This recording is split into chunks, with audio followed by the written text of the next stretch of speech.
Hi bro. ఒకసారి చూసేవాళ్ళు మీ opinion ఖచ్చితంగా కామెంట్లో తెలియజేసి చూడండి. మీ ఒపీనియన్ ఖచ్చితంగా కామెంట్లో తెలియజేసి చూడండి. అన్న ఇప్పుడు పిఠాపురంలో పవన్ అన్న పరిపాలన ఎలా అనిపిస్తుంది? పిఠాపురంలో పరిపాలన పవన్ అన్నది వేరే లెవెల్ ఉంది భయ నిజంగా. ఎందుకంటే సినిమాలో హీరో కాకుండా ప్రజల దృష్టిలో కూడా హీరో అయిపోయాడు.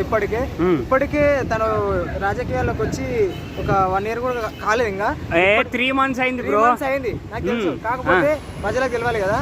ఇప్పటికే ఎన్నో ప్రజల కోసం సేవా కార్యక్రమాలు చేస్తూనే ఉన్నాడు ఆల్రెడీ. నిజంగా మన పవన్ అన్న ఏమంటారు, పిఠాపురం అంటే నెత్తి మీద పీఠం పెట్టుకొని కూర్చుంటే ఎట్లా కూర్చుంటారు ప్రశాంతంగా అట్లా కూర్చో మన ప్రజల్ని మొత్తం పవన్ అన్న చూసుకుంటాడేమో. ఇప్పుడు పవన్ కళ్యాణ్ అన్న పేదల దగ్గర కూడా డైరెక్ట్ వెళ్ళి ముసలి వాళ్ళ దగ్గరికైనా, యూత్ దగ్గరికైనా, చిన్నపిల్లల దగ్గరికైనా డైరెక్ట్ వెళ్ళి వాళ్ళ సమస్యలు కూడా తెలుసుకుంటున్నాడు కదా, అంటే మీకు ఎలా అనిపిస్తుంది? సమస్యలు తెచ్చుకుంటున్నాడు. ఎన్నో రోజుల నుంచి మన కేసులు సాల్వ్ అయిన కేసులు పాపాలు అని కానీ వాళ్ళని కానీ వాళ్ళ అడాప్ట్ చేస్తున్నాడు, ఎన్నో చేస్తున్నాడు మన పవన్ అన్న. ఇప్పటికే ఎంతో మందికి దృష్టిలో వెళ్ళిపోయాడు పవన్ అన్న.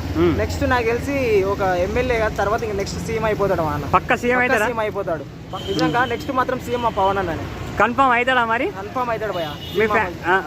చెప్తున్నా, నిజం చెప్తున్నా. ఆయన నేను పవన్ కళ్యాణ్ ఫ్యాను.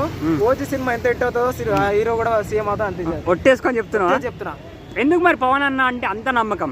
పవన్ అన్న అంటే ఒక నమ్మకం అంటే ఒక మెగా ఫ్యామిలీలో ఒక్కొక్కరు ఒక స్టైల్లో ఉంటారు భయ.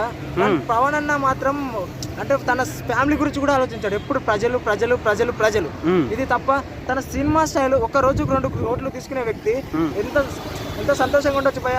అలాంటి వాడు అన్ని వదిలిపెట్టుకొని ప్రజలలో దొబ్బుకుంటూ ఆ పాలన కోసం రావాల్సిన అవసరం ఏముంది? ఒకసారి నువ్వు అది ఒక్కటే ఆలోచించుకో, వేరే ఆలోచించుకోకు. ఎవరున్నా మనమే 2 కోట్లు ఇస్తున్నా అంటే చెప్పి ఏం పని ఉన్నా వదిలిపెట్టుకుని వెళ్ళిపోతాం. అలాంటి వాడు ఒక్కరోజు 2 కోట్లు తీసుకునేటోడు జీవితానికి చాలరా బాబా అని మనం అనుకునేటోళ్ళు, మన మిడిల్ క్లాస్ వాళ్ళము. అలాంటి హీరో ప్రజల కోసం నాకు 2 కోట్లు కాదు, నువ్వు 1000 కోట్లు ఇస్తానా నాకు వద్దు, నేను ప్రజలకి సేవ చేసుకుంటా అంటున్నాడు. ఇంకేం కావాలి? ఇంతకన్నా గొప్ప విషయం కావాలంటే మీరు ఒకసారి ఊహించుకోండి. ఇంకా స్టార్ట్ అయింది ఇప్పుడే, ఇంకా చాలా ఉంది. దానికి ఒక లెక్ ఉంది. పవన్ అన్న స్టైల్ అయిపోవాలంటే దానికి ఒక లెక్ ఉంది, దానికి ఒక కిక్ ఉంది నిజం చెప్పాలంటే.